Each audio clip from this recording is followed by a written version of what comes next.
Hello everybody and welcome to the official preview to the WWE 2K Universe Mode pay-per-view Backlash. Today we are going to take a look at everything that happened in the past weeks and what we have in store for you on the pay-per-view card itself. But do not forget that after this event we will usher a new era, with WWE Rush replacing Raw and SmackDown as WWE's weekly programming. This for sure will be a great night, but beforehand we will have another great night at Backlash. Starting things off on the final episode of SmackDown, it was confirmed that the Revival will face Pete Dunne and Hideo Itami in a street fight. No countouts, no disqualification, there must be a winner, and that winner will become the #1 contender for the WWE Tag Team Championship. These teams faced off multiple times before, with Dunne and Itami actually holding a victory over Scott Dawson and Dash Ryder, and all of this brought over in the Tag Team Tournament match for the WWE Tag Team Championship, where Dunne and Itami actually eliminated the Revival, but were attacked by Dash and Dawson afterwards. But that was not enough there. What followed was another attack by the hands of the Revival in the backstage area, where they made one thing clear. They want Dunne and Itami to be gone for good and claim the WWE Tag Team Championships for themselves. They will have the chance to do so, but Pete Dunne and Hideo Itami proved to be a force to be reckoned with, so this will not be easy at all for Ryder and Dawson when we will go to the streets in the street fight at Backlash.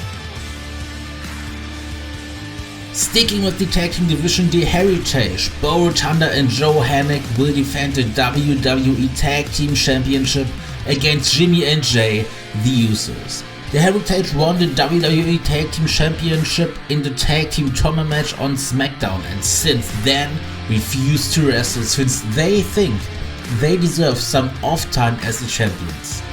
The Usos did the exact opposite. After going to a draw in an exciting match against Red Dragon a couple of weeks back, they faced Kyle O'Reilly and Bobby Fish again on Raw and won said match to become the official #1 contender for the WWE Tag Team Championship, so they will face the Heritage. Moving on, we have the legendary Intercontinental Championship looking for a new holder. Both Kevin Owens and AJ Styles qualified for this championship match on the final episodes of Raw and SmackDown. Kevin Owens beat his friend Sami Zayn to do so, but not without controversy. Because Eric Young, a man that has threatened Kevin Owens multiple times in the weeks before, distracted Sami Zayn so Owens could get the victory. We don't know what's behind all of this, and also we haven't heard a reaction from Zayn to what happened on Raw. And one more thing we don't know is what Eric Young has in mind. But what we do know is that Kevin Owens will fight for the Intercontinental Championship. His opponent is AJ Styles, who won multiple matches in the past weeks on SmackDown. After having bangers with Cesaro and Andrade Cien Almas, he qualified by defeating the Mexican in the final match of SmackDown. Kevin Owens, AJ Styles, one of these men will become the Intercontinental Champion. The Women's Championship is on the line when the Boss Sasha Banks and the Man Becky Lynch will square off. This one got personal on SmackDown, but first things first, Sasha Banks won a tournament on Raw to qualify for this match, but the story there is the interesting development between Sasha Banks and her so-called best friend Bayley. Banks requested Bayley multiple times to do her dirty work. Bayley also competed in the tournament herself, but Sasha Banks took out Mickie James before she was scheduled to face Bayley, so Bayley just had to pin James to advance to the semi-final, where she was forced to lose by her so-called best friend so she could advance. Even though James was trying to talk some sense in Bayley afterwards, the future Hall of Famer was taken out backstage by an unknown person who we think could have been the boss. On the same night, Sasha Banks defeated Toni Storm with the help of Bayley when the referee was down to draw her ticket to the championship match. Becky Lynch, on the other hand, had a much harder way to the women's title match when she faced the Queen of Spades, Shayna Baszler, on SmackDown, defeating her in the end. After her victory, Lynch said she feels that straight fire inside of herself again, but she was quickly interrupted by Sasha Banks.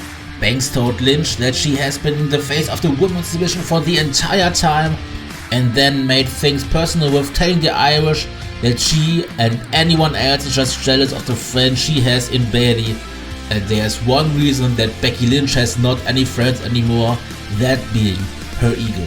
Bayley showed up in the ring and confronted Lynch with a chair in hand afterwards. Becky Lynch told Bayley, "Hit me and become everything you hate," before the hugger would actually swing the chair against the head of the Irish lass kicker before leaving the arena with a laughing Sasha Banks on the stage. Tensions are running high in the women's division, but there can only be one women's champion, Sasha Banks or Becky Lynch. And finally, of course, we have the WWE Championship. Starting the night off will be actually a qualifying match between the Beast, Brock Lesnar, and Daniel Bryan to determine who will go on to the championship match in the main event. Brock Lesnar was granted that opportunity by SmackDown General Manager Eric Bischoff, but in the words of his advocate Paul Heyman, refuses to fight on free television. That's why this match will take place on pay-per-view. His opponent is the man who has been on a roll recently. Daniel Bryan not only beat Randy Orton and Rey Mysterio, but also won the Beat the Clock challenge on SmackDown to become the opponent for the Beast. On the last episode of SmackDown, Bryan told everyone that it's easier said than done to defeat Lesnar, but he also gave the Beast two options. He'll either tap or he snaps. Later that night, Lesnar showed up unannounced and attacked Bryan, laying him out with an F5 in the middle of the ring. This match has the potential to become a classic and will determine the second participant in the main event match for the WWE Championship.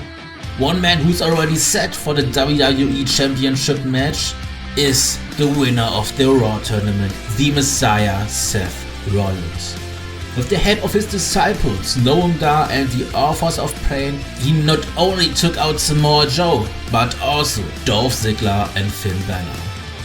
Rollins came back to become the WWE Champion, and that's exactly what his goal will be when he competes for the most prestigious prize in sports entertainment in the main event of our Backlash special event. So that is the match card for Backlash. Do not forget that this is not all we have in store for you, as Stone Cold Steve Austin will reveal who attacked Jeff Hardy a couple of weeks ago on Raw. Also, after returning to WWE, the Rated R superstar Edge presents the return of his talk show, The Cutting Edge, with special guest The Miz. I hope you're all excited for Backlash. I certainly am, and I hope I will see you there. If you want to make sure you get notified when Backlash is up, subscribe to the channel so you don't miss 1 second of Universe Mode.